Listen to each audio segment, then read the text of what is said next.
Hola, soy María Mimbrero, médico y especialista en cardiología. Por mi profesión veo en el día a día enfermedades graves que son prevenibles con un buen estilo de vida.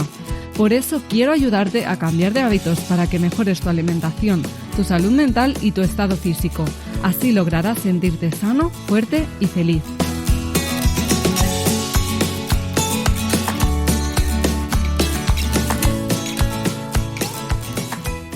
Bienvenidos una vez más a Cambia de Hábitos, el podcast en el que no paramos de aportar valor para mejorar tu salud.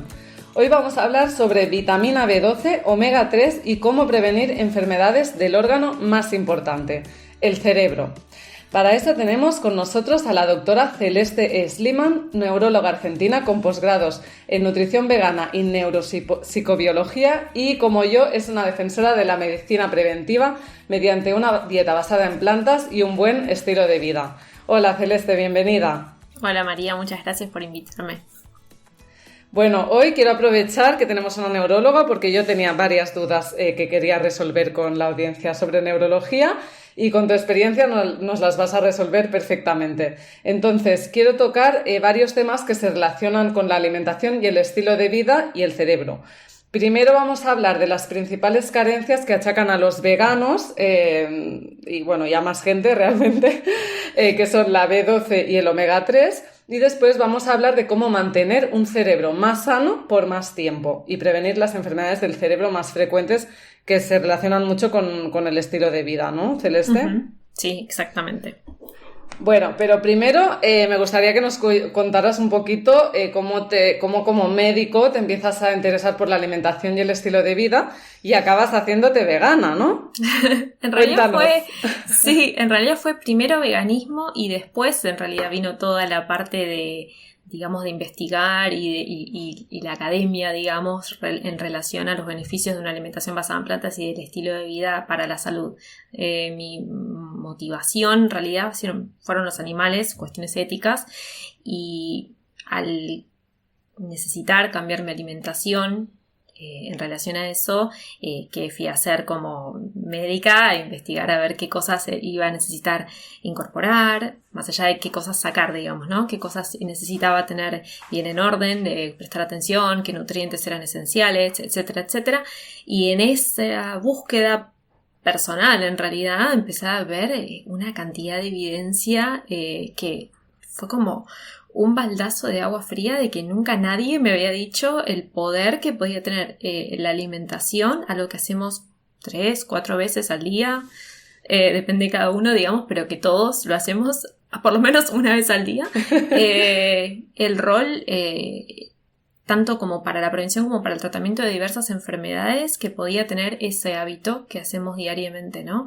Cómo podía jugarnos a favor o cómo podía jugarnos completamente en contra y enfermarnos o empeorar diversas enfermedades. Entonces, fue como, wow, toda esta información necesito que la gente sepa esto porque es realmente muy revelador.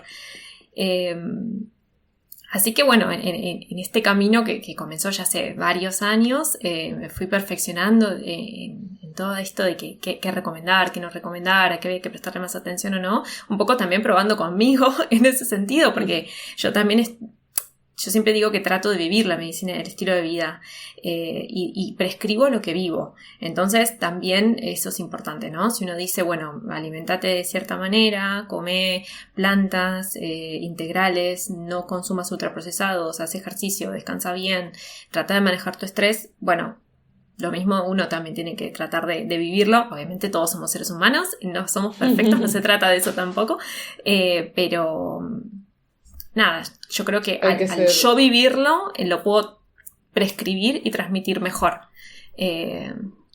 Claro, hay que ser coherente, ¿no? Yo también siento lo mismo, Celeste. Me siento súper identificada contigo. Mi camino fue un poco diferente, no empezó por los animales, pero bueno, todo converge, ¿no? Al final te vas dando cuenta de todo, al final también lo haces por los animales, ¿no? Pero lo mío fue más, yo quería empezar a alimentarme mejor y lo mismo, o sea, empecé a investigar de nutrición, de tal, de cual, de toda la evidencia, lo mismo que has dicho, ¿no? Toda la evidencia científica que hay sobre cómo previene las enfermedades y trata las enfermedades, un buen estilo de vida y una alimentación basada en plantas. Y lo mismo es que te da una pasión tan grande de decir, es que esto lo tenemos que transmitir porque ¿cómo puede ser que en la carrera no me lo hayan dicho ni una vez? ¿Cómo puede ser que mi vecino no sepa nada de esto, ¿no? Y claro, tenemos que compartirlo, ¿no? Y a la vez, pues bueno, intentar, o sea, tú llevas este estilo de vida, ¿no? Y tienes que ser coherente. Yo a los pacientes les digo, mire, usted ha tenido un infarto y tiene que comer esto, esto y esto, porque no quiero que vuelva a tener un infarto. Pero es que, señor, yo como lo mismo. O sea, claro. no hay que esperar a tener un infarto para alimentarse bien, ¿no? O sea, es Exacto. como... Y entonces sientes que hay una coherencia, ¿no? Exacto, sí. Ni hablar. Lo mismo con los infartos cerebrales, ¿no? Que ya hablaremos que es una cosa bastante parecida al infarto del corazón, ¿no?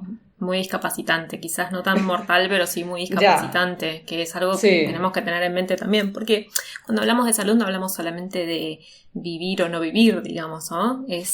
También es cómo es esa vida que estamos teniendo, cuál es nuestra calidad de vida, y creo que ahí la medicina del estilo de vida tiene un rol súper importante en esto, en trabajar en la calidad de vida de las personas y de todos los seres que habitamos este planeta, que también es importante. Pero bueno, totalmente. Sí, un poco ese fue el viaje y es el viaje. Uno sigue aprendiendo constantemente, se sigue formando todos los días, pero bueno, con toda esta información que sabes y que has aprendido y que has investigado, quiero que nos respondas estas preguntas que me preguntan un montón de personas cada día, y creo que eres la persona indicada. Para empezar, vamos a hablar de la vitamina B12, ¿vale? Uh-huh. Porque, bueno, es la gran cosa. Creo que no sé cuánto porcentaje de las personas que hacen una dieta vegana, vegetariana, no se suplementan, porque además está creciendo exponencialmente la cantidad de personas, sobre todo de las nuevas generaciones, que no estamos comiendo carne, sobre todo, ¿no? Y ni carne ni pescado. Hay un montón de personas. Incluso gente mayor, porque hay muchos pacientes que me dicen, es que a mí la carne no me gusta. Y le digo, pues no coma, señor. Mejor. Si no le gusta, no coma. Entonces, no se están suplementando y no está llegando esta información. Tenemos que hacerla llegar. Entonces, ¿qué es la vitamina B12 y para qué la necesitamos en el organismo, Celeste? Bueno, la vitamina B12 es una vitamina hidrosoluble, es una vitamina que nuestro propio cuerpo no puede generarla, que necesitamos consumirla de una fuente que venga de afuera, digamos. Eso puede ser a través de suplementos, a través de alimentos fortificados, o si consumimos ciertos alimentos de origen animal, esos animales que nosotros consumimos en realidad también están suplementados con vitamina B12 y guardan esa vitamina en sus tejidos, principalmente en el músculo. Entonces, si uno llega a consumir ese tipo de alimentos de origen animal, la consume de esa manera. Tampoco es que los animales generan vitamina B12. Esto es algo importante para considerar porque mucha gente cree, o hay como toda una cuestión sobre el tema de la suplementación y que si es natural o no es natural, y la realidad es que los animales tampoco generan B12. Pero sí es una vitamina que es súper importante y que actúa en múltiples procesos, en todo el metabolismo, en el cerebro también, pero no solamente en el cerebro, también, por ejemplo, para los glóbulos rojos, para estos glóbulos, estas células que necesitamos para transportar el oxígeno a nuestro cuerpo. Es decir, si no tenemos vitamina B12, podemos tener una anemia.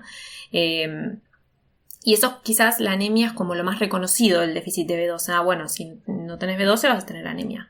Bueno, esa es una de las formas en las que se puede expresar, pero bastante más frecuente e incluso independiente de si tenemos o no anemia, son las manifestaciones neurológicas, porque la B12 es una sustancia que ingresa al cerebro, que se encuentra en el cerebro y que actúa en múltiples procesos metabólicos en nuestro cerebro. Entonces esto significa que, por ejemplo, la necesitamos para generar la mielina en los nervios de nuestro cuerpo y en los axones de nuestro cerebro. ¿Qué es esta mielina? Es como el cable que recubre los nervios y facilita que se transmita la información. Nosotros tenemos nervios que son realmente como cables que van por todo nuestro cuerpo. Ese cable funciona bien si tiene, como un cable que vemos en cualquiera de nuestras casas, y está recubierto, ¿no? O sea, tenemos adentro el cobre o de lo que sea el cable y está recubierto, ¿no? Eso, bueno, la mielina sería como esa cobertura de los cables y es absolutamente necesaria la vitamina B12 para que esa mielina, esa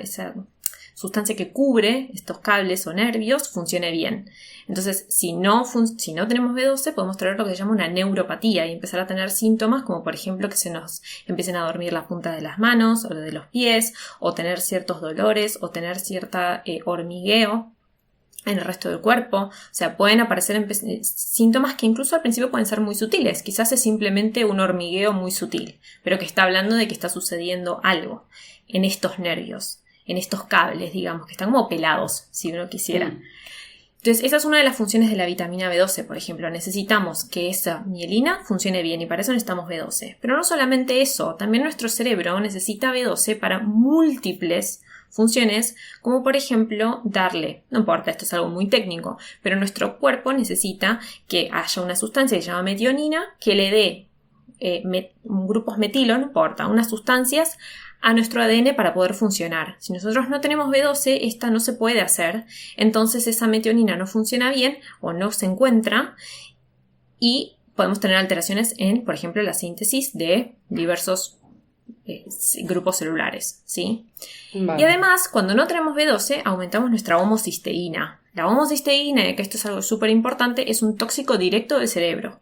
Si nosotros no tenemos B12 y tampoco tenemos ácido fólico, que es otra sustancia que también es importante, pero mucho más raro tener déficit de ácido fólico, si no tenemos B12, acumulamos homocisteína. Y si acumulamos homocisteína, esta sustancia es directamente tóxica para el cerebro. Aumenta el estrés oxidativo, aumenta la inflamación y aumenta, por ejemplo, es un factor de riesgo para tener demencia por enfermedad de Alzheimer y otras enfermedades neurodegenerativas. Además de que aumenta el riesgo cardiovascular. Por lo tanto, también aumenta nuestro riesgo de tener una ACV. Digamos, esta molécula tan simple, chiquitita, esta vitamina tan importante, forma parte de un montón de sistemas. Entonces, hablamos de los nervios, hablamos de la síntesis de ADN, hablamos de la anemia, hablamos de el riesgo de enfermedades cerebrovasculares, el riesgo de enfermedades neurodegenerativas, demencias, cambios en la personalidad, irritabilidad, depresión. Cada vez se le encuentran más funciones a la vitamina B2, incluso hay algunas funciones en la piel. Entonces, digo, si bien actúa en muchos lugares de nuestro cuerpo y a veces estos síntomas que puedan dar su falta sean muy sutiles, siempre hay que prestar mucha atención a que tengamos buenos valores. Y esto es interesante, esto que comentabas respecto a las poblaciones de riesgo, ¿no? No de, vegetarianos, veganos, pero también la población general. Porque la verdad es que hay múltiples condiciones que hacen que la B12 pueda absorberse menos en el intestino. Por ejemplo, la edad. De hecho, en mayores de 60 años, y creo que el corte va a ser incluso antes, se sugiere suplementar con B12 también. Personas que toman distintos medicamentos como omeprazol, metformina, fármacos que se utilizan muy frecuentemente como para la diabetes, por ejemplo.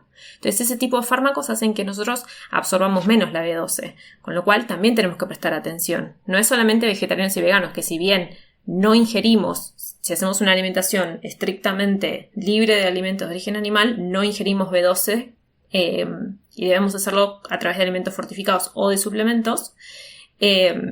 Otro tipo de poblaciones también pueden tener déficit de B12. Me gustaría que hiciéramos como una alarma en las personas que hacen alimentaciones flexitarianas, ¿no? Los que cada tanto comen un poquito de carne y dicen, yo como cada tanto un huevo y un pedazo de carne y creen que con eso ya está, entonces la B12 no va a bajar. Y lo más probable es que sí baje y que empezamos a acumular todas estas cuestiones que estuvimos charlando, con lo cual todos tenemos que prestar atención. Vaya masterclass que nos has hecho, Celeste, es increíble, me dejas con los ojos abiertos. No, a ver, yo para resumir, la B12 hay que tenerla en niveles adecuados para que el organismo funcione, sobre todo el cerebro y los nervios, y para que funcione sobre todo para que no tengamos anemia, ¿no? Entonces, ¿qué es lo peligroso? Que las personas no se dan cuenta que está habiendo un déficit de B12, no es como me caigo y me rompo la pierna, esto me doy cuenta que está habiendo un problema, ¿no? Pero en cambio no tomar B12, pues tú no te enteras y al cabo de 10 años, 15, ostras, pues no tengo el cable que recubre los nervios, de repente noto hormigueos, me empiezo a hacer heridas en los pies porque no noto los pies, ¿no? O, ostras, pues voy a tener una demencia precoz, ¿no? Porque no me he suplementado, ¿no? Entonces, seamos, si quieres ser vegano y vegetariano, suplementate. Igual que se están suplementando los animales con el pienso, porque no realmente el origen, o sea, de la B12 está en las bacterias de la tierra, ¿no? De los animales que comen el pasto. Entonces, es una chorrada. O sea, no, esto de, ¿no? Que a veces no es que los vegetarianos no es una dieta completa porque hay que suplementarse. Ridículo, ¿no? Esto no tiene ni pies ni cabeza.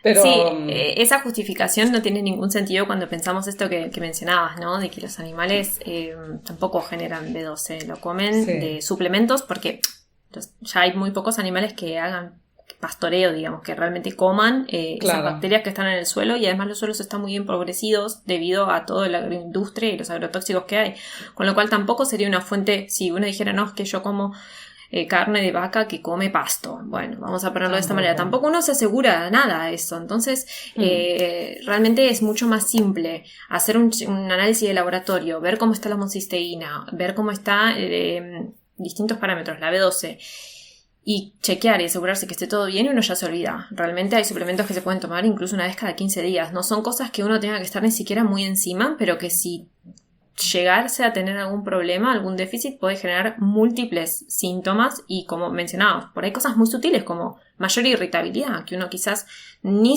no conecta, digamos, que eso puede estar relacionado a eso. Entonces siempre es importante asegurarse de tener unas buenas fuentes de B12 y uno después ya se olvida. Pues genial. A ver, esto, todo el mundo que lo escuche, por favor, difusión. O sea, yo no quiero que de aquí 10 años tengamos personas con demencia y problemas neurológicos porque querían salvar el planeta. O sea, no, por favor. Exacto. Entonces, ¿cómo nos suplementamos, Celeste? ¿Tú qué recomiendas?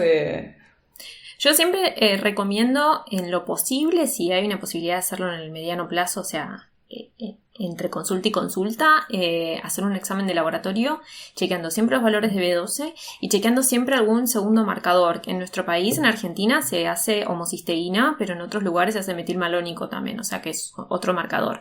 Eso es importante porque muchas veces la B12 se encuentra normal, el valor se encuentra normal, es decir, por arriba de 400, pero la homocisteína puede estar alta también, por más que la B12 esté normal. Entonces, en ese caso tenemos que ver qué es lo que está pasando. O sea, como mencioné, no solamente el problema es la falta de B12, que los síntomas que se asocian a eso, sino también el aumento de la homocisteína, que eso de por sí es un factor de riesgo. Entonces, siempre tenemos que tener la homocisteína por debajo de 9, idealmente. Con lo cual, esos son como los dos valores en los que nos tenemos que mover. Hay otro tipo de cuestiones de que algunas sustancias pueden aumentar falsamente la B12 y que no sea una B12 activa, como por ejemplo en personas que consumen espirulina puede aumentar la B12, pero esa B12 no es metabólicamente activa, con lo cual tenemos que tener siempre otro marcador que nos esté hablando de cómo funciona esa B12, y en este caso es la homocisteína. Vale, en Argentina, genial. Que es lo que se chequea, digamos, pero siempre análisis laboratorio. Sí, yo tenía entendido también, bueno, según las corrientes dicen que también es como obligatorio pedir el ácido acetilmalónico, pero yo pienso que es verdad, si no consumes cosas raras que tienen vitamina B12 inactiva, tus niveles de B12 están bien y la homocisteína está en rango, yo creo que tampoco hace falta, ¿no? Porque es que aquí cuesta mucho de pedir el ácido acetilmalónico, tienes que pedir un permiso de laboratorio, no sé qué, o sea, es horrible. Sí, homocisteína, por lo menos en Argentina, no hay ningún problema con pedirlo, y es un marcador extra de que nos habla. Entonces, nada, yo me quedo tranquila de que si la homocisteína está bien y la vitamina B12 está bien, suplementamos, hacemos una dosis de mantenimiento, no esperamos a que baje. Es decir, en poblaciones de riesgo, como pueden ser personas que hacen una alimentación más basada en plantas, pero también en personas añosas o en personas que toman ciertos fármacos de forma crónica, ni hablar de personas que tengan diversas enfermedades gastrointestinales, ¿no? Que no puedan absorber esa B12, pero digamos, factores de riesgo hay múltiples. Pero en personas de riesgo no esperemos a que baje la B12 o que suba la homocisteína como para suplementar. Si está todo ok, hacemos el primer laboratorio y está todo bien, bienvenido sea, pasamos a fase de mantenimiento, que se toma una dosis más bajita para que eso justamente no baje. O sea, volvemos a lo mismo, siempre tratemos de prevenir y no de curar, digamos, de no tener que estar después resolviendo cuando empiezan a haber síntomas porque lo dejamos estar. Y lo mismo pasa con la vitamina D, que lo veo mucho también, de que algunas personas suplementan un tiempo y después no suplementan más, pero no cambió ninguna otra variable, no se exponen más al sol ni nada, y bueno, lo lógico es que vuelva a bajar. O sea, tenemos que tener como ese recaudo también de que no es algo que hacemos una vez y después ya está. Claro. Esto, a ver, también es importante aquí que decir, a ver, las personas normalmente no tienen acceso a médicos que sepan sobre veganos. O sea, estoy partiendo de esta base. Entonces, si eres una persona y eres vegana o vegetariana o flexitariana, ¿no, Celeste? Porque es que obtener los niveles no va a ser, ¿no? No tienes que comer 12 huevos al día para llegar a los niveles. Entonces... Por favor, no. No lo hagan. No lo hagan porque no les va a hacer bien en otras cosas. Colesterol por un tubo ahí. Claro, bueno, sí. Entonces, directamente las recomendaciones actuales, si sigues este tipo de dieta, a mí la que más me gusta es la de 2000 microgramos semanales, porque creo que es muy fácil, tu pastillita los jueves, los domingos o el día que quieras, ¿no? Y te olvidas, ¿no, Celeste? Sí, yo hago los domingos, es mi domingo de B12, toda la semana. Sí, ya lo vi en Instagram Sí. Y dije, mira, la de ella es de domingo. Hoy es jueves y no me lo he tomado. Bueno, cuando acabe esto me la tomo, pero yo, la verdad, religiosamente te pones una alarma y ya está, y te olvidas. Bueno, yo creo que el tema B12, ¿quieres agregar alguna cosa más o tú crees que ya estamos? No, yo creo que es suficiente, pero una cosa quería decir. Sí. Tengamos en mente de que si nos olvidamos, por ejemplo, un día, lo podemos tomar en cualquier momento del día, que no hace falta estar en ayunas, porque también hay mucho de eso de, como no estaba en ayunas, o sea, sí, por ahí sea un poco mejor, no está del todo claro igual la absorción en ayunas, pero si nos olvidamos, lo tomamos en cualquier momento del día, no interfiere con nada, o sea, no va a haber ningún problema. Claro, sí, esto también es nuestra típica cruz, también los pacientes, pero ¿a qué hora me lo tomo? Da igual, mientras se lo tome. Yo soy la típica que siempre digo esto. A ver, a excepción del hierro que tiene sus cosas, ¿no? Pero bueno. Sí, por eso, pero esto tiene justo esta facilidad, si se quiere. Totalmente. Además no suele generar muchos efectos adversos, realmente por el contrario, como mucho puede dar algún tipo de manifestación en la piel, que también se puede resolver de acuerdo a cómo es la dosis, o sea que suele ser muy bien tolerada, a eso quiero ir también, no suele haber efectos adversos y eso también es importante. Ay, mira, ahora que dices esto de los efectos adversos, yo la verdad es que no lo sabía y es verdad que algunas personas de mi comunidad me han comentado este efecto adverso de problemas en la piel. ¿Esto cómo lo podemos arreglar? Generalmente, en lo que yo he leído y mi experiencia, lo mejor es que quizás la dosis que haya que tomar de manera semanal, repartirla en varias tomas a lo largo de la semana, en vez de hacer toda una mega dosis una sola vez a la semana, en estas personas que tengan cierta predisposición. Vale. Y a veces incluso también los excipientes, a veces con cambiar la marca incluso puede haber ciertos beneficios. A mí me ha pasado, por ejemplo. Claro, esto pensé yo porque digo, esta es la B12 en sí, ¿no? No sé por qué mecanismo tendría que dar un problema. Lo que pasa en la piel, es que ¿no? hay algunas bacterias que utilizan B12 en la piel, entonces cuando que viven en la piel, o sea, bacterias naturales nuestras. Entonces, cuando hay como exceso de B12 pueden, o tienen como este subidón de B12, estas bacterias pueden generar este tipo de formaciones en la piel. Vale. Como una acné, si se quiere. Un acné, ¿no? Claro, o sea, le das como alimento a estas bacterias que están en la piel y que pueden generar acné. Sí, creo que si nos escucha una dermatóloga nos mata por decir la acné, no sé si es acné. Bueno. Eso. En fin, eso que aparece en la piel como consecuencia de la B12. Vale, pues repartimos tomas y ya está, perfecto. Sí. Hacemos el modo de repartir tomas y ya está. Exacto. Vale, pues yo creo que vitamina B12 zanjamos el tema. Y vamos con el omega 3, ¿vale? El omega 3 también, bueno, unas discusiones, bueno, yo creo que voy a morir de no comer omega 3, porque a veces me olvido del lino, pero bueno, creo que no moriré, porque hoy con esta entrevista ya nos quedará súper claro.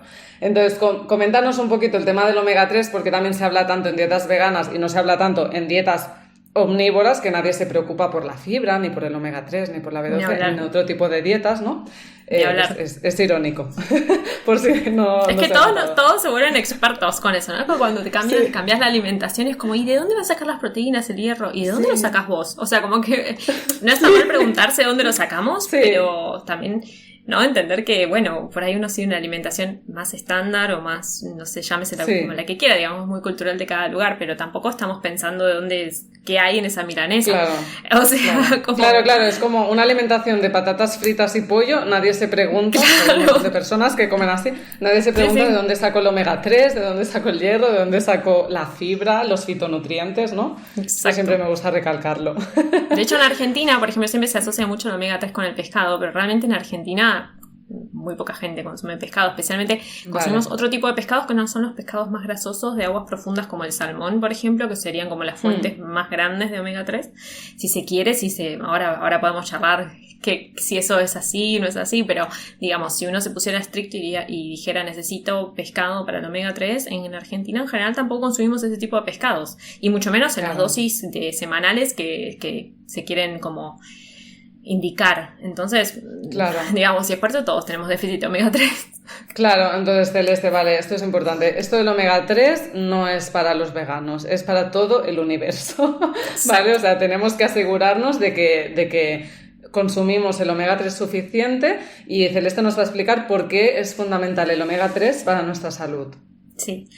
Bueno, primero explicar un poco qué es el omega 3, ¿no? Porque como que hay mucha merchandising también, omega 3, omega 6, ¿qué hacemos? Grasas trans, se mezcla todo, es como que, bueno, todo lo que son las grasas es como una mezcla de cosas que, no sé, algo del colesterol amarillo, malo, el color bueno, sí. Es de color amarillo porque siempre sale ahí en los dibujitos, es amarillo.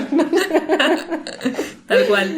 Bueno, lo que nosotros tenemos que entender es que hay distintas sustancias, lípidos, grasas, que nuestro cuerpo no las podemos generar. Entonces necesitamos consumirlas desde afuera. En ese caso vendría a ser como la B12 en ese sentido. Nuestro cuerpo no las puede generar. Nosotros necesitamos consumir omega 3. Es un nutriente esencial en ese sentido. Lo mismo el omega 6. ¿Y para qué sirve este omega 3? Bueno, este omega 3 que nosotros podemos adquirir de diversas fuentes, que ahora vamos a charlar cuáles, tiene múltiples efectos positivos y necesarios en nuestro cuerpo. Por ejemplo, son absolutamente necesarios para el desarrollo del sistema nervioso central, del cerebro y de los nervios también. ¿Por qué? Porque este omega 3, principalmente el DHA, que es un tipo de omega 3, no son todos los omega 3, forman más o menos el 90% de todos los lípidos de nuestro cerebro. Nuestro cerebro es un tejido que tiene mucha grasa, que necesita, pero bien, o sea, buenas grasas, por decirlo. Necesitamos que nuestras neuronas tengan unas buenas membranas. Nuestra neurona es como un circulito que está rodeado por grasa, básicamente, que funciona con unos cablecitos y se comunican entre sí. Esas membranas que rodean nuestras neuronas están formadas por una gran cantidad de lípidos, principalmente omega 3, DHA. Entonces es súper importante que esas membranas estén estables, que funcionen bien, para poder transmitir, para que la sinapsis, para que las comunicaciones entre esas neuronas funcionen bien, entre otras cosas. Entonces, el omega 3 va a ser vital que lo empezamos a incorporar intraútero ya, porque se está formando ese cerebro. O sea, es súper importante garantizar buenas fuentes de omega 3 en los niños, lactantes, en los niños en general, en todas las personas, pero en ese momento en que nuestro cerebro se está mielinizando, que se están generando esas membranas, va a ser el momento más vital.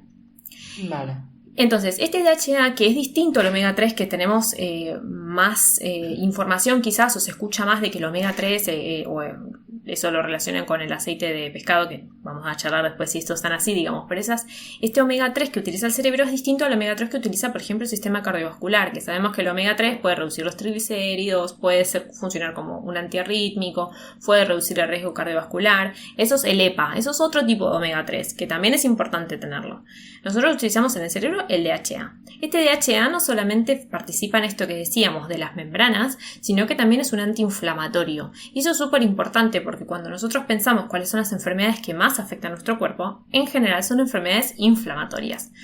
Particular interés hay en algo que yo me subespecializo, que es en las demencias. La enfermedad de Alzheimer, hay como muchos trabajos hechos, que no vamos a ir al detalle de cada uno, digamos, pero que sí hubo mucho interés en este omega 3 y qué pasa con el omega 3 y la neuroinflamación, como para ver si se podía regular y modularlo de esa manera. Entonces, lo que se vio es que evidentemente necesitamos garantizar buenas fuentes de omega 3 para que nuestro cerebro esté sano. Eso ni hablar. Y además para que nuestro sistema cardiovascular, que también afecta a nuestro cerebro, el cerebro es el órgano más vascularizado del cuerpo y consume el 20% del oxígeno. O sea que lo que le pasa a la arteria en el corazón le pasa en el cerebro también. Y eso es algo que muchas veces desconectamos, como si fueran dos cosas que no tienen relación, pero en realidad el cerebro está súper vascularizado. Entonces, si tengo una patología cardíaca, si mis arterias coronarias están enfermas, lo más probable es que las de nuestro cerebro también estén.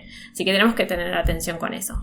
Pero más allá de eso, y de que este omega 3 participe en un montón de funciones a nivel cerebral y estructurales también en estas membranas que mencionamos y en la inflamación, eso nos dice de que necesitamos tener buenas fuentes de omega 3. Ahora, ¿qué hacemos? ¿De dónde lo sacamos? Porque hay distintos omegas y los podemos consumir de distintas maneras y nuestro cuerpo tiene la capacidad de modificar ese omega. Es decir, a modo fácil, si yo consumo omega 3 de fuentes vegetales, principalmente presentes en semillas de chía, semillas de lino, molidas y sus aceites también, o, por ejemplo, nueces, que es una alta fuente de omega 3, nuestro cuerpo tiene la capacidad de agarrar ese omega 3 que está en forma de ácido linoleico, no importa ese nombre, y lo genera DHA. O sea, nuestro cuerpo lo agarra y dice, bueno, ahora esto lo vamos a convertir a DHA y a EPA y lo vamos a utilizar.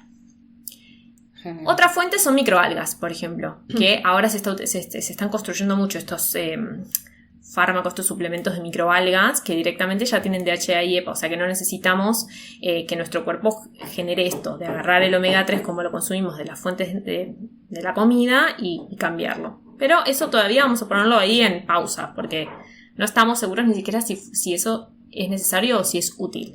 De hecho, la industria de suplementos de omega 3 es una industria billonaria, de aproximadamente unos 5 billones, en el 2019, 5 billones de dólares anuales.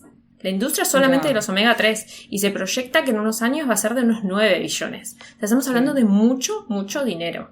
Uno siempre cuando ve que hay un interés económico tan importante hay que pensar por qué y a qué, o sea, si realmente eso es necesario. Y si realmente los beneficios que vemos en consumir, por ejemplo, omega 3, no se podrían obtener de otra manera, como por ejemplo a través de un estilo de vida saludable. Es decir, ¿necesitamos consumir fuentes de omega 3? Sí, porque nuestro cerebro necesita omega 3. ¿Podemos hacerlo con una alimentación basada en plantas? Sí. Tenemos que pensarlo, tenemos que hacerlo bien, a conciencia, asegurarnos de incorporar algunas cosas. Por ejemplo, 3 nueces al día alcanza para nuestra dosis de omega 3. Esto es importante porque tampoco es algo que es tan dificultoso si no tenemos ganas de moler semillas o lo que sea. Así que sí, lo necesitamos para mantener nuestro cerebro intacto, saludable. Pero de ahí a decir, extrapolar eso, que necesitamos pescado, eso es otro cuento. Habría que ver realmente si eso es así. El pescado no viene solo. Y otra cosa de este dato que me parece interesante, el pescado tampoco genera omega 3, lo consume de las microalgas. Es decir, los pescados no generan omega 3, lo acumulan. Entonces, en este caso vamos otra vez con el cuento de la vitamina B12. No es que necesariamente, no es el alimento, en este caso el pobre animal, el que es esencial, sino el omega 3 el que es esencial, el nutriente. Entonces, ¿de dónde lo consumamos? Bueno, eso va a variar por un montón de cuestiones, ¿no? Éticas, incluso por accesibilidad, ¿no? Quien pueda comer salmón las veces que haya que comer salmón, un poco también, ¿no? No sé si eso se puede realmente aplicar como una política pública para el globo por el déficit de omega 3, pero sí es mucho más fácil consumir chía, por ejemplo. Claro, ¿no? Claro. No, y también esto me hace reflexionar un poco, ¿no? Con el cuento este, ¿no? Que hay contra los veganos, ¿no? Que esto seguramente es algo de los medios de comunicación, ¿no? Porque no hay interés en que la gente sea vegana, ¿no? Por la industria alimentaria, ¿no? Entonces, claro, a ver, antes, pues si tú tenías déficit de omega 3 y déficit de B12, aunque no fueras vegano, o sea, da igual, ¿no? Porque es que realmente ahora no estamos hablando de vivir 30 años como antes, ¿no? El ser humano está preparado para vivir 30 años. Ahora estamos hablando de que queremos vivir en condiciones ideales el máximo tiempo posible. Entonces, ahí entran, ¿no? Estos temas de decir, oye, pues quiero tener mi omega 3 perfecto, quiero tener la B12, quiero que mi organismo funcione correctamente, ¿no? Y estamos hablando de esto, no estamos hablando de sí, el ser humano ha vivido toda la vida así, no sé qué, o sea, es como, ¿no? Otro tema totalmente. Esto de. Claro, basta porque de siempre eso. hemos hecho. Sí, basta con eso. Como, bueno, esto siempre lo hicimos de cierta manera. Bueno, no estamos tan bien. De hecho, estamos encerrados por una pandemia que seguramente tenga algún tipo de origen zoonótico o no. O si no lo tuviese, ya van a llegar otras, como han llegado en otro momento. Entonces, no sé si aludir a que siempre hicimos las cosas de una manera sea algo necesariamente positivo. En general, no lo es. Claro. Y bienvenido al cambio, digamos. O sea, sí. Sí, celeste. O sea, siempre hicimos las cosas así, nos alimentamos así en Occidente y ahora tenemos una pandemia de enfermedades crónicas, obesidad y personas muriendo de infartos con 50 años. Y personas, como tú has dicho, con mala calidad de vida, que yo lo veo cada día y me da tanta pena. O sea, ver personas de, yo qué sé, 50, 70 años con una calidad de vida que da pena, que a mí esto es lo que me duele, ¿sabes? Y realmente hay un problema y nosotras lo vemos cada día, ¿no? Y por eso tenemos esta pasión por transmitir cómo tenemos que hacer para que nuestra salud esté óptima. Exacto. Bueno, entonces... Nosotros tenemos que considerar que 2/3 de las enfermedades que enferman al mundo son enfermedades crónicas no transmisibles, diabetes, cáncer, enfermedad cardiovascular. y son el 80% prevenibles a través del estilo de vida. Entonces estamos hablando de unos números inmensos de gente. No es una cuestión mínima o de nicho como se cree. Realmente, cambiando algunas cositas muy básicas de nuestro día a día, y otra vez volvemos a lo mismo. Esto es algo que a mí me gusta decir siempre. Comer tenemos que comer. Dormir tenemos que dormir. Tratemos de optimizarlo, de que sea más inteligente para nosotros y para el planeta. ¿Qué hacemos con eso? Y esto de la calidad de vida, ¿no? Yo preferiría no tomar fármacos, 5 fármacos, los fármacos que veo que toma la gente de 40 años. O sea, realmente enfermar, estar enfermo, sentirse mal, eso para mí no es una buena calidad de vida. Y podemos prevenirlo. A veces, bueno, uno le toca, qué sé yo. Tú puedes llegar a tener algún problema, alguna enfermedad genética o lo que sea. Pero eso es lo mínimo. El 80% se puede prevenir. O sea, realmente me parece que tenemos que ser muy activos en la prevención de las enfermedades y después utilizar este tipo de estrategias para el tratamiento también de enfermedades y comunicar esto. Comunicar esto que hemos aprendido por fuera de la facultad muchas veces, por fuera de la universidad, ¿no? O sea, no fue algo que hayamos aprendido ahí. No sé en España, pero en Argentina tenemos 2 semanas de nutrición en la facultad, una carrera de 8 años aproximadamente. Realmente no, o sea, tenemos que hacer un esfuerzo extra para aprender por fuera porque no está en la currícula. No. Bueno, es que por eso que a nosotros nos explota la cabeza con esto, porque es que tenemos que comunicarlo. No, y además, claro, las personas jóvenes igual dicen, bueno, pero es que yo no voy a tener Alzheimer, yo no voy a tener tal. Vale, la gente le cuesta como hacer acciones en el presente porque realmente es a muy largo plazo que van a ver una diferencia. Pero realmente, a ver, si llevamos un buen estilo de vida ahora, vamos a estar bien ahora. O sea, a ver, no tener enfermedades no significa estar sano, ¿no? O sea, queremos estar sanos de verdad, sanos, fuertes, felices, ¿no? Y con una alimentación, y con una alimentación que no es adecuada, que no hacemos ejercicio y todo esto, vamos a estar mal. O sea, incluso, ¿no? Ya lo sabes, a nivel de depresión, de enfermedades mentales, estamos muy mal de la cabeza, todo el mundo. Y la gente se encuentra mal, la gente sana, entre comillas, ¿no? Que no ha llegado a una enfermedad. El estrés es como algo que escuchamos constantemente, a usted debe pasar también en la consulta, el estrés. Sí. Y es este estrés crónico de bajo grado que termina enfermando diversos sistemas, ¿no? O sea, y eso también hay que verlo, es parte también de la medicina de estilo de vida. Ver qué hacemos con eso, o sea, algo que antes quizás como que quedaba un poco como en el espacio de solamente, bueno, y vas a terapia y charlamos con el psicoanalista, no, tenemos que abordarlo nosotros también porque eso genera manifestaciones a nivel físicas también, que el estrés también es algo físico, ¿no? Pero digo, como otro tipo de enfermedades quizás más medibles, como tomarse la presión y que esté alta. O sea, tenemos que empezar a poner también en la bolsa, en nuestra práctica, eso y transmitir que es súper importante y que realmente cuando uno dice todo tiene que ver con todo, es cierto. Es un poco de sentido común cierto, también, ¿no? Pero es así. Es así. Sí, o sea, realmente en la facultad, ¿no? El modelo de medicina previo era más de enfermedad localizada, ¿no? Es decir, tienes una enfermedad del corazón o tienes una enfermedad del cerebro. No, lo que pasa es que tu organismo no está funcionando bien. Entonces, tiene múltiples causas que el 80% son cambiables, ¿no? Modificables. Y tenemos que abordar esto, tenemos que hacer que tu organismo funcione bien, ¿no? Y el estrés para mí, bueno, yo lo recalco muchísimo y yo digo que no hay nadie que se merezca vivir con estrés. O sea, que tu vecino, tu prima y tu compañero de trabajo tengan estrés igual que tú no significa que esto sea una normalidad. O sea, exacto, lo normal lo es estar bien. Exacto. Lo normalizamos y esto, a ver... Yoga, meditación, que parece, no sé, aquí en España al menos parece que sea solo cosas de mujeres, que a mí esto me pone... Y es como, no, los hombres también, cariño, tenemos que meditar, tenemos que aprender a respirar, tenemos que hacer yoga, ¿vale? Exacto, lo que sea tu herramienta para el manejo del estrés. Esto es, encuentre su herramienta para el manejo del estrés.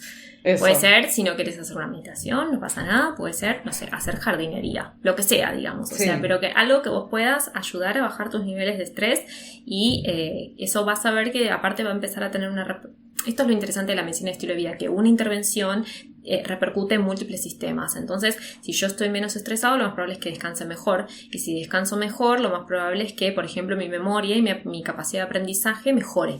Como para dar un ejemplo. Entonces uno dice, bueno, ¿qué tiene que ver una cosa con la otra? Bueno, tiene que ver porque el cuerpo es uno. O sea, si bien nosotros lo compartimentalizamos constantemente para estudiarlo y entenderlo, porque es súper complejo, sigue siendo uno. O sea, lo que pasa en el intestino pasa en el cerebro y lo que pasa en el corazón también pasa en el cerebro y viceversa, y charlan entre sí. Entonces, empezar a entenderlo de esa manera, que si bien es súper difícil y es algo que, bueno, nada, nos invita a los profesionales a estar constantemente estudiando, creo que va a ir por ahí. Porque ya basta de este tipo de medicina que es paliativa. Es tipo, bueno, te enfermaste de esto, entonces ahora vamos a ver cómo más o menos logramos de que no empeores o que no te pase otra cosa, que no tengas otro infarto, por ejemplo. Bueno, eso es medicina paliativa, en realidad, si uno lo piensa. Totalmente. Sí. Bueno, nos hemos ido del tema, perdón. Yo creo que vale la pena, ¿eh? Yo creo que vale la pena las perlitas que hemos soltado por en medio. Entonces, el tema del omega 3, habíamos quedado que realmente lo necesitamos para el funcionamiento del cerebro y del sistema cardiovascular y que debemos planificar nuestra dieta como para ver de dónde lo obtenemos. Que lo podemos obtener de una dieta basada en plantas perfectamente. Y que el tema de los suplementos, a ver, haznos un pequeño resumen. ¿De dónde lo obtenemos? Suplementos, no suplementos, y qué tendríamos que comer cada día para tener el omega 3 en rango. Bueno, respecto a los suplementos, todavía no está del todo claro si son útiles o no son útiles. Realmente los estudios que se hicieron principalmente con la enfermedad de Alzheimer no han demostrado un mayor beneficio, si bien sí se ha correlacionado en estudios observacionales, que eso no habla tampoco de que omega 3, falta de omega 3 igual demencia, porque son estudios observacionales, no son el tipo de estudio que hacemos para decidir eso. Cuando eso se quiso traducir a un estudio en el cual le decían a un grupo de personas, vos comés este omega 3 y vos no comés este omega 3, tampoco se vio un mayor beneficio, es decir, que les iba igual. Entonces tampoco se ponen de acuerdo. De hecho hay una revisión Cochrane, que es un tipo de revisión muy importante para nosotros, como para sacar conclusiones, del 2012, que realmente concluye que no hay evidencia suficiente como para recomendar suplementos en la población general. Con lo cual yo hoy estoy parada en el lado de los no suplementos de omega 3. Puede que con el tiempo y la evidencia cambie, porque por suerte esto es dinámico y podemos ir cambiando a medida que va surgiendo nueva evidencia. Pero sí quiero que entendamos de que el suplemento de omega 3 tampoco es igual a aceite de pescado. Hay diversos suplementos de omega 3 que pueden ser incluso de origen vegetal, como por ejemplo suplementos de microalgas o de chía. Bueno, hay diversos suplementos. Pero si no nos paramos en el lado del suplemento, que es el lado en el que yo hoy me encuentro, pero bueno, como digo, puedo cambiar de acuerdo a lo que vaya surgiendo de la evidencia. Sí me parece importante que lo hagamos a través de la alimentación. Entonces eso es súper importante. Nuestras fuentes principales de omega 3 van a ser esto que mencionamos: semillas de chía, semillas de lino, una buena cantidad, 2 a 3 cucharadas por día, molidas, siempre molidas. No importa que no las mojen, que no las activen, no importa, pero sí molidas, porque el omega 3 está dentro de la semilla y nuestro cuerpo no la puede romper, nuestros dientes y nuestro intestino. Y si no, también nueces, por ejemplo, es una muy buena fuente de omega 3. Y no solamente eso, sino que tratar de no combinarlo con fuentes altas de omega 6. Porque ¿se acuerdan que yo como comenté esto de que nuestro cuerpo agarraba este omega 3 y generaba otros tipos de omegas? Bueno, esto, si nosotros consumimos mucho omega 6, no es tan bueno. O sea, no funciona tan bien. Este DHA que necesitamos para el cerebro no se genera tanto si nosotros consumimos mucho omega 6. Omega 6, por ejemplo, suele haber en productos, puede haberlo en ultraprocesados, porque generalmente son aceites vegetales que pasan por algún proceso de hidrogenación.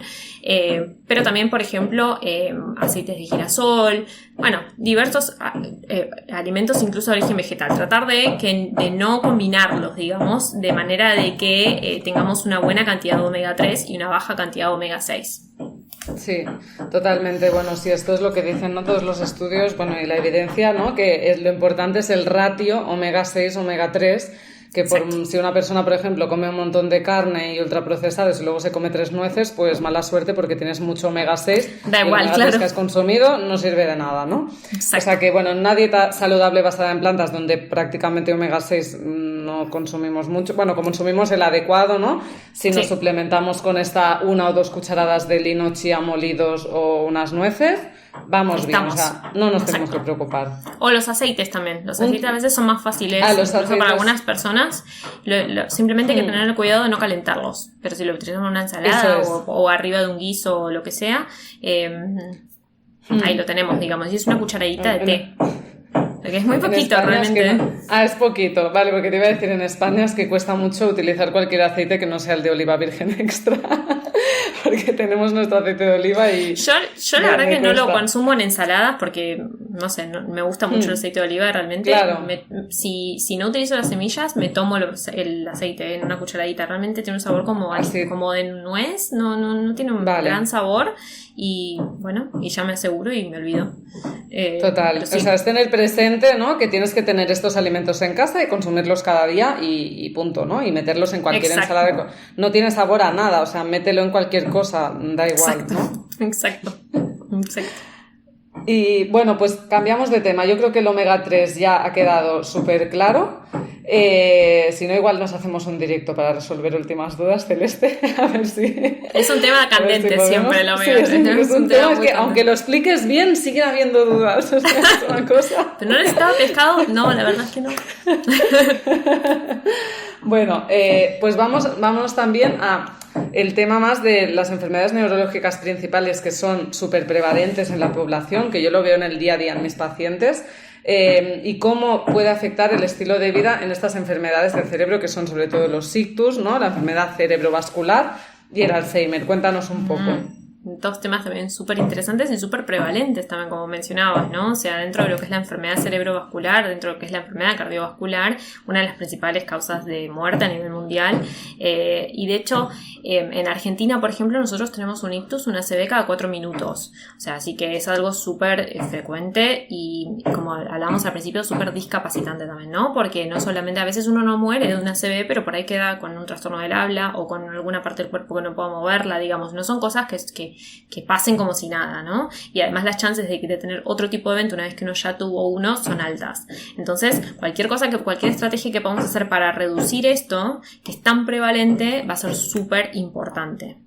Hay un estudio muy lindo que es el Interstroke, que es un estudio que se hizo, no me acuerdo ahora cuánta población tenía, pero como 70.000 personas, no me acuerdo, era una locura de personas que trataron de determinar cuáles eran los 10 factores de riesgo más asociados a tener un evento que podían reducir el riesgo de tener un ACV en un 90%. Y esos factores de riesgo son los que venimos hablando siempre: la diabetes, el sedentarismo, la hipertensión arterial.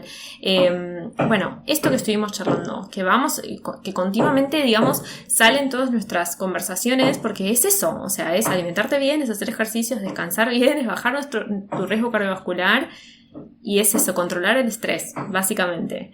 De hecho, Claro. Uno de los factores es el control de factores psicosociales. En este caso pueden traer el estrés, la ansiedad, la depresión. Entonces, eso podría prevenir una gran cantidad de eventos cerebrovasculares, ictus, ACV, y por lo tanto mejorar francamente nuestra calidad de vida.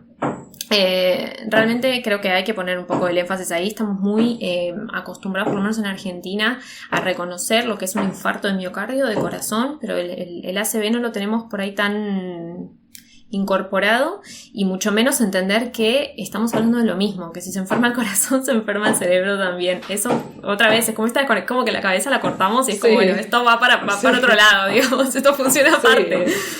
Claro, entenderlo y los todo. riñones y las piernas, o sea, todo. O sea, es una enfermedad global producida por la hipertensión, por la diabetes, que a su vez es por el estilo de vida. Y es que Exacto. A veces en la medicina, ¿no? En la medicina que nos han enseñado también es, no, pues la diabetes se trata con estas pastillas, la insulina, la hipertensión, pues si empiezas por un fármaco, luego le añades otro. A ver... Y luego en pequeñito, ¿no? En una frasecita, bueno... Un párrafo del paper o de la guía. Con alimentación y ejercicio también. O sea, no, o sea, por favor, es que tendría que estar en grande, ¿no? El estilo de vida, y luego, bueno, y si con el estilo de vida no podemos, pues vale, fármacos. Y darle tiempo también, porque a veces nos pasa esta cuestión medio ansiosa de decir, bueno, a ver, y vaya a correr y a alimentarse bien, y vemos que al mes todavía más o menos hay algunas cositas que modificar y que no se ha resuelto todo. Bueno, demos tiempo también, démosle tiempo a nuestros consultantes, expliquémosle riesgos, beneficios, y utilicemos los fármacos con prudencia. No es que no haya que utilizar fármacos, realmente algunos han demostrado, puestos en el lugar correcto, en la persona correcta, en el momento correcto, múltiples beneficios. No es una cuestión de pelea entre que esto está bien y esto está mal, simplemente que es esto que vos mencionás, ¿no? Cuando uno va a una guía de práctica clínica, generalmente son hojas y hojas y hojas y hojas de los fármacos y un párrafo así chiquitito que diga, bueno, y dígale al paciente que coma bien. ¿Y qué es que coma bien? Nadie sabe. O sea, es como... no sé, sí. Pregúntale al nutricionista. Exacto, tal cual. Es como no sé, ahí algo que supuestamente todos deberíamos saber, pero que tampoco tenemos educación alimentaria en el colegio. Entonces, tampoco cómo saber realmente. Así. Y uno entra a internet, hay tanta variedad de información que se hacen unos líos totales. O sea, realmente. Bueno, es que, a ver, hay intereses ahí, Celeste. Sí, yo estoy totalmente de acuerdo contigo. Yo no soy antifármacos, ni mucho menos. O sea, cuando los necesitas y tienen su sitio, y cuando ya tienes la enfermedad, aún más, ¿no? Pero estoy hablando, sobre todo a mí lo que me gusta es la medicina preventiva. Yo quiero que las personas que estén escuchando esto no lleguen a tener nunca un evento, y que si le han detectado hipertensión podamos volver atrás, y si necesita un fármaco y luego lo podemos quitar, pues ideal, ¿no? Porque significará que está llevando el estilo de vida adecuado, ¿no? Y siempre luego hay otras causas de hipertensión, ¿no? Yo qué sé, pues la estenosis de la arteria renal, tal. Bueno, gente, ¿no? Pues que sí que necesita de otra chica siempre hay, pero digamos, uno tiene que pensar en términos de prevalencia, y la realidad es que la hipertensión arterial es la causa principal. Entonces, nada, veamos, digamos, la esencial, ¿no? De la que uno no sabe por qué. Bueno, es el estilo de vida, el por qué, digamos, por qué se enferma esa arteria y empieza a funcionar mal. Lo mismo con la diabetes. Una vez que se diagnostica diabetes es como, bueno, listo, una sentencia, ya está, tengo diabetes. No, la diabetes revierte con el estilo de vida. Tengamos siempre presente eso. Revierte también la enfermedad coronaria. Eso ya lo sabemos de hace muchos años que lo sabemos. Del grupo de Ornish, de Esselstyn. O sea, podemos revertir nuestra enfermedad coronaria también. Realmente, o sea, no es que es una sentencia de, bueno, listo, ahora tenés que tomar aspirineta y estatinas para el resto de tu vida y ahí se terminó y chau. Realmente no es eso como debemos hacer, digamos, no es como me gusta practicar y no creo que vaya por ahí, digamos, o sea, creo que tenemos que actualizarnos con eso, que en realidad, paradójicamente, es ir un poco hacia atrás, ¿no? Como pensar la alimentación como algo primordial, el descanso, el manejo del estrés, no es nada nuevo, digamos, no es que estamos queriendo dar una molécula súper nueva que nadie puede acceder, es simplemente, bueno, anda a dar unas vueltas por tu casa, caminar un rato, ¿no? Es algo muy accesible también. Esto siempre lo pienso, ¿no? Que a veces nos vamos ahí a estudiar la molécula, no sé qué, la vía de la célula, tal, y yo pienso, vale, podemos mirar qué hacen las personas que no tienen infartos en Okinawa, ¿sabes? Y exacto, las zonas azules. No hace falta tengo un podcast de esto, Celeste, así que por eso lo recuerdo, que podéis ir al podcast de Marcos Cartagena.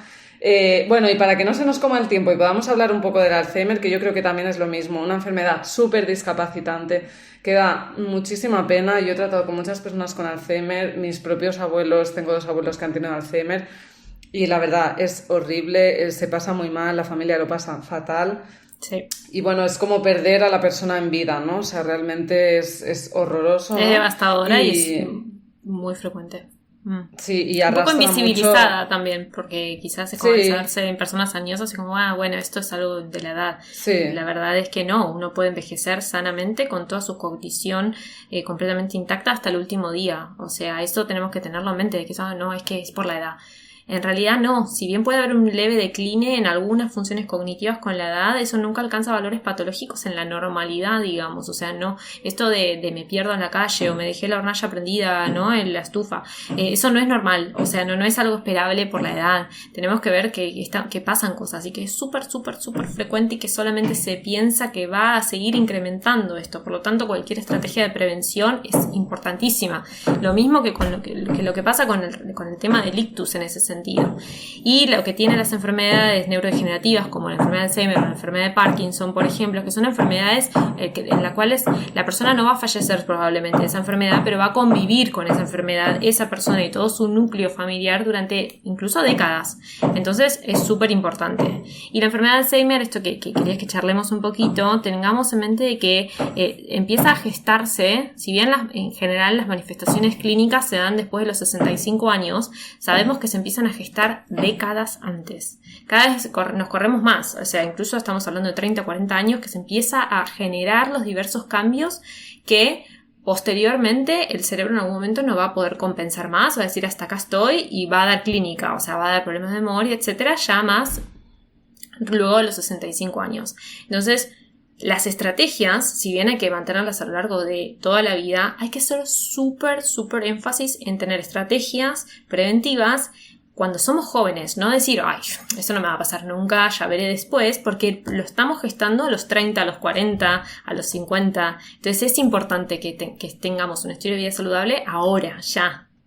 De hecho, cada vez estamos, si ponemos en la bolsa también a la microbiota intestinal, que es algo que también es un tema súper en auge, ahora está como muy de moda también eso porque es un campo muy interesante, estamos hablando de una microbiota que se empieza a acomodar, que se empieza a establecer ya en el parto, mismo cuando nacemos. Entonces, uno cada vez va más para atrás como para pensar en esto, y las intervenciones tienen que ser cada vez más tempranas para poder llegar al final de nuestra vida de una manera lo mejor posible, ¿no? Con todas nuestras funciones y nuestra independencia intacta, ¿no? No depender de otro. Eso es algo... Bueno, yo tengo una formación específica en demencias, en enfermedad de Alzheimer particularmente, pero en otras demencias también, y realmente es muy devastador, y es esto que charlábamos, no solamente para la persona que lo está sufriendo, sino para todo el núcleo familiar, porque muchas veces, propio por la enfermedad de Alzheimer, la persona en sí no se da quizás tanto cuenta de lo que le está pasando, pero la gente que lo quiere, que la quiere, sí. Y enferman también, ¿eh? O sea, quiero decir... Y se enferman, es el estrés del cuidador, o sea, claro. Está el síndrome del cuidador, estas personas se enferman de otra cosa, ¿no? Por el estrés brutal y por dejarse ellas mismas, ¿no? Entonces estamos hablando de que hay un problema social y de enfermedad importante. Ni hablar eso que decías de ellas mismas, ¿no? Porque generalmente son mujeres también las que cuidan a las personas. Sí, por un lado te quería preguntar esto, ¿no? Que afecta más a mujeres y que parece que tiene algo que ver con el cese de producción de estrógenos brusco en la menopausia, ¿no? Uh-huh. Y que nos expliques un poquito así fácil qué tiene que ver el estilo de vida con que luego tengamos Alzheimer, ¿no? Porque esto se estarán preguntando las personas que nos escuchan. Sí, esto que mencionabas sobre la menopausia es algo que se está observando. En realidad no está del todo claro todavía por qué es que las mujeres suelen tener más enfermedad de Alzheimer que los hombres. De hecho, 2/3 de los casos son en mujeres y no en hombres. Hay otro tipo de enfermedades como la enfermedad de Parkinson que sí se da más en hombres, pero el Alzheimer particularmente se da más en mujeres. Y generalmente, como mencioné antes, se da más en mayores de 65 años, 60 años, con lo cual son mujeres que ya están menopáusicas en general, o sea, generalmente ya no menstruan más. Entonces, como que se vio esta digamos, es bien observacional, ¿no? De ver que pasa más en mujeres que en hombres, ya en edades más avanzadas. Entonces se empezó a pensar si los estrógenos y la disminución de los estrógenos asociados a la menopausia tenían algún tipo de rol. Y esto en realidad se empezó a pensar porque cualquier persona que haya o pasado la menopausia o que haya visto a alguien que pasó la menopausia o le hayan contado o lo que sea, sabe que hay muchos síntomas asociados a la perimenopausia que son de origen neurológico. Por ejemplo, esto de los calores, ¿no? Esto de los hot flashes, esta cosa de... Bueno, eso es algo de hay una parte de nuestro cerebro que se llama hipotálamo que regula la temperatura. Cuando los estrógenos están ahí funcionando medio, porque están como fluctuando, llegando a la menopausia, en la perimenopausia, esta parte de nuestro cerebro no funciona tan bien, entonces nos da estos hot flashes, estos cuestiones de los calores. Sofocos. Sí, mismo cuestiones en el ánimo y mismo cuestiones cognitivas también durante la perimenopausia. Entonces se empezó a ver que el estrógeno, es una sustancia, es una hormona que se tiene que pegar a su receptor para funcionar, se encontraba distribuido en todo el cerebro, pero particularmente en lugares que tienen que ver con la memoria, en lugares muy similares a los que se afectan en la enfermedad de Alzheimer. Entonces parecería ser que cuando esos estrógenos no están, porque alcanzamos la menopausia, porque ya estamos llegando a este momento en el cual tenemos muchos menos estrógenos, nuestro cerebro puede o compensar esa falta de estrógenos y no pasa nada y tenemos 80 años y ya obviamente estamos menopáusicas y no tenemos ningún problema cognitivo, o no. Esta capacidad de adaptación es la que va a determinar de alguna manera si vamos a tener algún tipo de enfermedad o no relacionada a esta falta de estrógenos. Entonces otra vez volvemos a lo mismo, es el estilo de vida también, porque nuestro cerebro tiene la capacidad de adaptarse a distintas situaciones, como puede ser un estrés, más allá de que si el estrógeno no, digamos, cualquier situación. Estos mecanismos de adaptación van a depender de con qué herramientas ya vengamos, ¿no? Entonces, si yo estoy inflamada y fumo y no duermo y no hago nunca ejercicio y vivo de comer papas fritas, lo más probable es que mi cerebro esté constantemente tratando de luchar para compensar todo ese daño que yo le estoy dando, y que cuando aparezca otra cosa más, puede ser la menopausia, puede ser lo que sea, digamos, diga como, basta, ¿no? Como la gota que rebalsó el vaso y empiece a tener síntomas. Bueno, ahora, si yo parto de un cerebro que hace ejercicio, eso aumenta un montón de sustancias en el cerebro que favorecen nuestra memoria, por ejemplo. Descansa bien. Durante el sueño se consolida la memoria, se aprende, se fijan los conocimientos.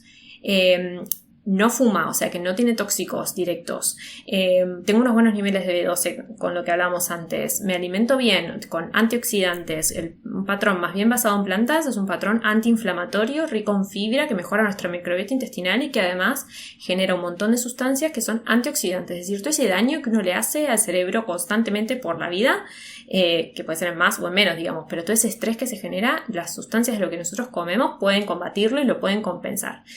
Entonces, todas estas cosas, que parecen muchas, pero en realidad estamos hablando siempre de lo mismo, y eso es algo bueno en realidad, porque, como decíamos antes, afectan múltiples sistemas, y esta charla la podría estar dando yo, o un nefrólogo, o un cardiólogo, o lo que sea en ese sentido, porque es lo mismo. Yo puedo explicarte de la leucemia porque es una manifestación clínica de la neuroinflamación en el cerebro, pero otra cosa podría ser, no sé, una enfermedad autoinmune, o lo que sea, digamos, o sea, diversos sistemas se afectan, pero en general, con más o menos moléculas que intervengan, estamos hablando de lo mismo. Si yo parto de un cuerpo que tiene mecanismos, que tiene herramientas para combatir ese estrés, lo más probable es que salga más victoriosa de esa pelea, digamos. Ahora, si yo ya vengo mal, vengo volando más bajito, inflamada, y encima le ponemos un estrés extra, bueno, no sé si nuestro cerebro lo va a poder compensar eso o si no va a empezar a enfermarse. Y cuando esto encima se sostiene de manera crónica por décadas, bueno, también, ¿no? Después uno quiere dar un fármaco para el Alzheimer cuando quizás el cerebro está enfermo hace 50 años antes. Entonces es muy poco probable que tenga algún efecto, ¿se entiende? Claro. O sea, porque el cuerpo fue acumulando daño. Sí, totalmente. Bueno, yo creo que se ha entendido súper bien, Celeste, cómo lo has explicado, y me encanta tu reflexión, que yo también lo pienso siempre, y me da una esperanza y una felicidad pensar que, ostras, es que al final muchas de las enfermedades que llenan los hospitales se pueden prevenir, ¿no? Y que es lo mismo, ¿no? Este daño crónico que estamos haciendo con el estilo de vida actual, ¿no? Del estrés, falta de sueño, alimentación basada en ultraprocesados sin vegetales prácticamente, ¿no? El sedentarismo, todo esto, si lo cambiamos, o sea, podemos tener unos hospitales vacíos, o sea, ojalá las consultas médicas fuera para cómo podemos optimizar que tú estés más sano, ¿no? En vez de, ostras, el infarto ya se ha infartado, ¿no? O sea, no. A mí me encanta la consulta del paciente sano, me parece, me encanta. Me encanta porque es esto también, o sea, la vida es algo dinámico, ¿no? En algunos momentos podemos estar un poquito mejor, en otros peor, y esto es un acompañamiento. Pero yo digo que muchas veces lo que yo hago es esto, es como un acompañamiento, tratar de optimizar los recursos que cada persona tenga. Y es esto que vos decís, cuando la persona ya está súper enferma, bueno, es mucho más difícil. Porque es esto, es, bueno, si el daño ya está súper hecho y hay mucho daño y nuestro cerebro se atrofió, por ejemplo, porque es lo que sucede, perdemos neuronas, es muy difícil revertir eso. De hecho, la enfermedad de Alzheimer no tiene cura. Entonces, todo lo que podemos hacer para prevenir, que se habla de un 60% de casos prevenibles a través de múltiples aspectos del estilo de vida, incluido el ánimo, por ejemplo, abordar ese tema también, que es importante, va a ser súper importante porque no tiene cura. O sea, no podemos hacer nada después. Podemos hacer algunos tipos de intervenciones como para enlentecer el progreso de esa enfermedad.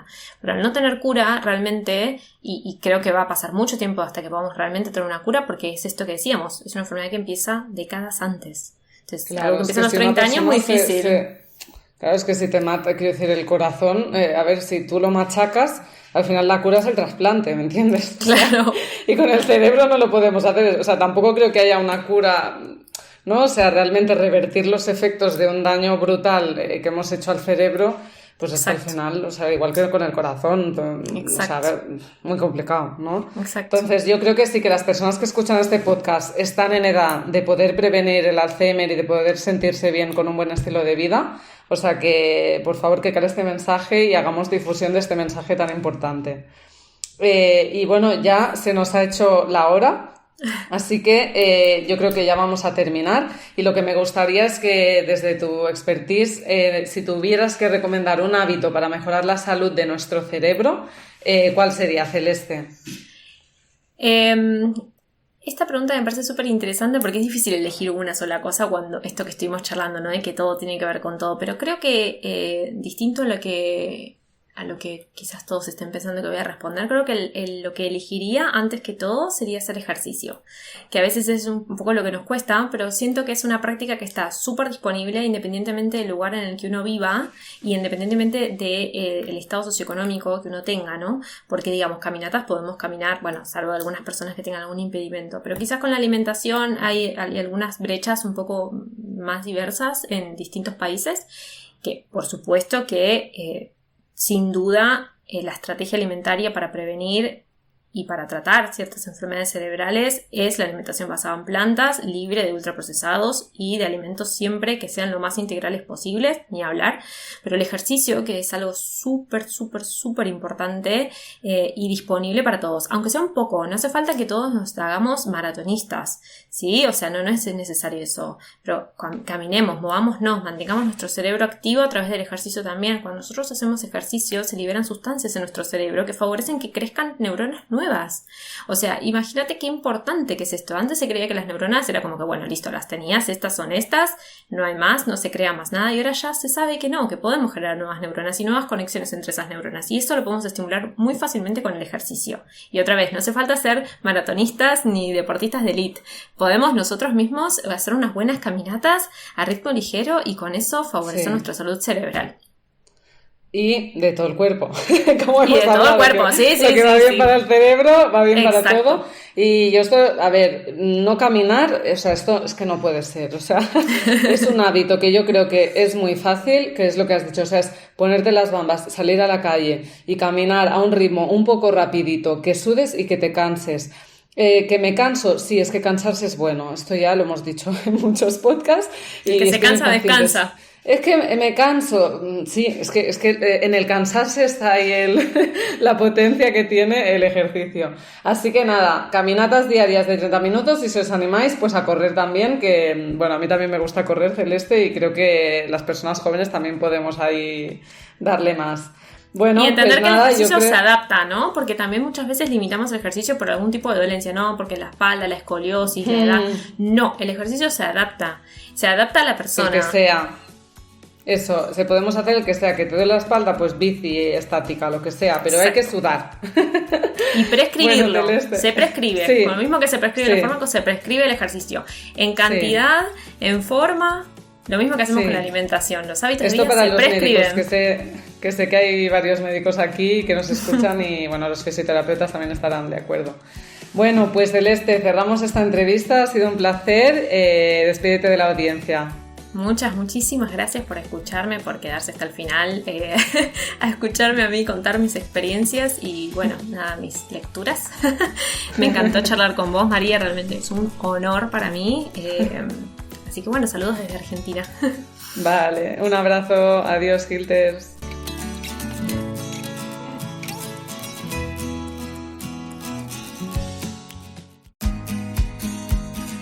Y hasta aquí el podcast de hoy de Cambia de Hábitos. Como siempre, me siento muy agradecida de poder ayudarte e inspirarte a través de esta plataforma. Recuerda que en este podcast encontrarás herramientas para cambiar de hábitos, pero son esas pequeñas acciones diarias las que te permitirán alcanzar el bienestar. Piensa en aquello que te ha resonado del podcast de hoy y empieza a aplicarlo desde ya. Yo confío en ti. Solo queda que lo hagas tú. Ya sabes que me puedes encontrar en mi cuenta de Instagram dra.mimbrero, donde espero tus mensajes directos sobre este episodio. Ya sabrás que me encanta recibirlos y contestarlos. Y un último favor, si te gusta este contenido, sígueme en tu plataforma favorita y déjame una reseña. Así lograrás que esta información pueda ayudar a más personas. Y como siempre, gracias escuchante.